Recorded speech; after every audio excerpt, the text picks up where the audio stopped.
नमस्कार, मैं दयाशंकर मिश्र। हिंदी के सुपरिचित कवि सर्वेश्वर दयाल सक्सेना की एक कविता के साथ हम आज के इस एपिसोड को आगे ले जाना चाहते हैं। देश कागज पर बना नक्शा नहीं होता। इस कविता को सुनिएगा और महसूस करने की कोशिश कीजिएगा कि देश क्या होता है। यदि तुम्हारे घर के एक कमरे में आग लगी हो तो क्या तुम दूसरे कमरे में सो सकते हो? यदि तुम्हारे घर के एक कमरे में लाशें सड़ रही हो तो क्या तुम दूसरे कमरे में प्रार्थना कर सकते हो? यदि हाँ, तो मुझे तुमसे कुछ नहीं कहना है। हमारे घर के एक कमरे में आग लगी है, लाशें सड़ रही हैं और हमारे देश के नेता, राजनीति, सरकार, उसका विधान, उसका तंत्र जैसे किसी और ही दशा में है। हम बात कर रहे हैं मणिपुर की। लगभग 2 साल हो गए मणिपुर लगातार जल रहा है।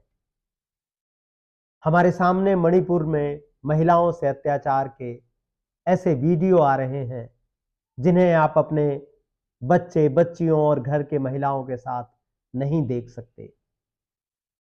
नारी शक्ति और नारी वंदन की कहानियां लगातार अखबारों, टेलीविजन पर तैर रही हैं, लेकिन क्यों हमारे प्रधानमंत्री नरेंद्र मोदी मणिपुर जाने के लिए वक्त नहीं निकाल पाते? जब आप यह वीडियो देख रहे हैं, इस बीच प्रधानमंत्री नरेंद्र मोदी नाइजीरिया की यात्रा पर हैं। मोदी रविवार को अफ्रीकी देश नाइजीरिया की यात्रा पर पहुंचे, जहां उनका स्वागत भारत माता की जय और वंदे मातरम के नारों से किया गया। इस तरह की खबरों से अखबार भरे हुए हैं। नाइजीरिया में प्रधानमंत्री मोदी को एक खास अवार्ड दिया जा रहा है, जिसकी तस्वीरों से आज सारे अखबार भरे पड़े हुए हैं। प्रधानमंत्री नरेंद्र मोदी दुनिया के सभी देशों में लगातार यात्राओं पर रहते हैं, उनके कीर्तिमान बनाते हैं। मीडिया नियमित अंतराल पर बताता है कि मोदी कैसे भारत के पहले प्रधानमंत्री बन चुके हैं जो इतनी विदेश यात्राओं का गौरव रखते हैं, वहां जाते हैं और किन नारों से उनका स्वागत किया जाता है। आप जरा सोच कर देखिए कि नाइजीरिया में भारत माता की जय और वंदे मातरम के नारे अगर लगाए जाते हैं और उसकी खबरें छापी जाती हैं, तो प्रधानमंत्री अपने नारों, अपनी छवि को लेकर कितने सजग हैं। लेकिन मणिपुर जल रहा है। मणिपुर में आए दिन हिंसा की खबरें छप रही हैं और प्रधानमंत्री मणिपुर पर क्यों नहीं बोलते? यह कैसा रहस्य है? अब मणिपुर हिंसा की आंच भाजपा सरकार तक पहुंच चुकी है। सरकार में शामिल नेशनल पीपुल्स पार्टी ने समर्थन वापस ले लिया है। पार्टी ने भाजपा अध्यक्ष जेपी नड्डा को पत्र लिखकर सूचित किया है कि राज्य विधानसभा में नेशनल पीपुल्स पार्टी के 7 विधायक सरकार से समर्थन वापस ले रहे हैं। नेशनल पीपुल्स पार्टी ने कहा है कि राज्य सरकार अल्पमत में है और अगले कुछ दिन वह सरकार के कदमों का इंतजार करेगी और अगर बीरेन सिंह की जगह किसी नए नेता को मुख्यमंत्री नहीं बनाया गया तो वह फ्लोर टेस्ट की मांग करेंगे, क्योंकि सरकार अल्पमत में है। दूसरी ओर मणिपुर कांग्रेस के अध्यक्ष कैशाम मेघाचंद्रा ने भी कहा है कि अगर जनता कहेगी तो हमारे सभी विधायक इस्तीफा दे देंगे। कांग्रेस के राज्य विधानसभा में 5 विधायक हैं। आपको अब तक पता चल चुका होगा कि मणिपुर के जिरीबाम में कुकी समुदाय द्वारा 6 लोगों के अपहरण के बाद उन लोगों के शव मिलने से मैतेई समुदाय में भारी नाराजगी है और वह सड़कों पर उतर रहे हैं।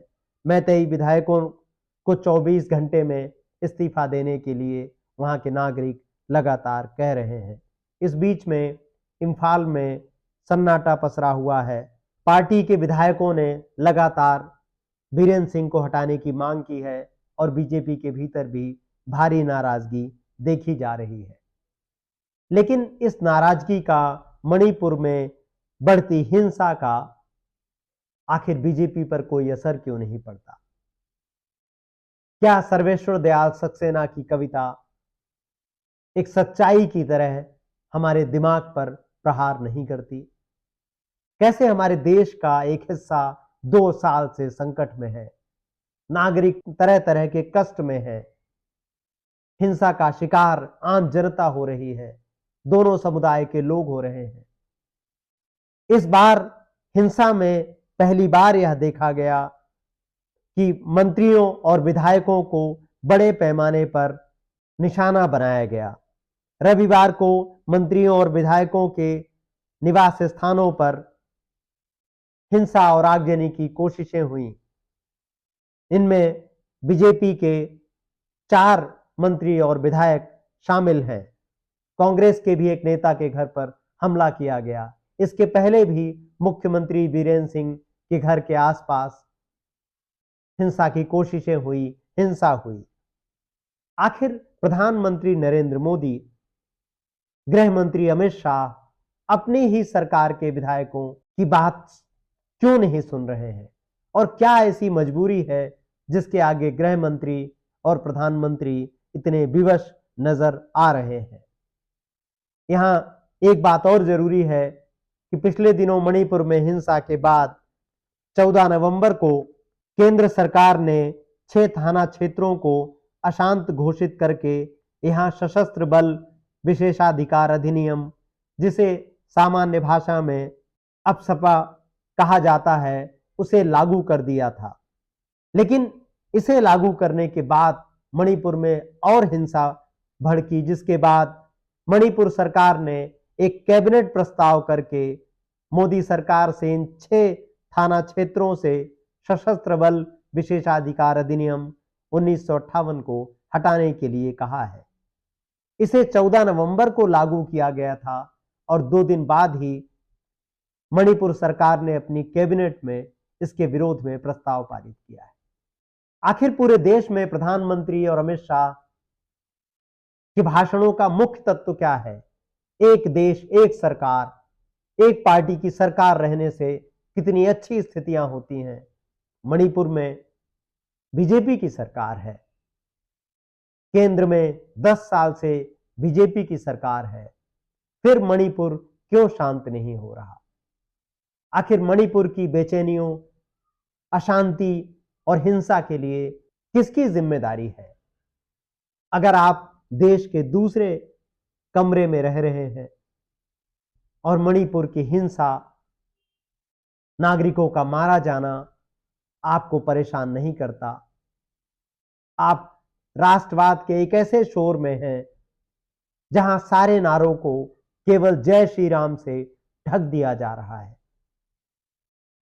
तो यह कैसा देश हम बना रहे हैं?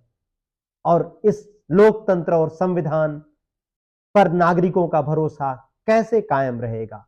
अभी हमने पिछले दिनों देखा झांसी मेडिकल कॉलेज में किस तरह से एनआईसीयू में 11 बच्चों की जलकर मौत हो गई।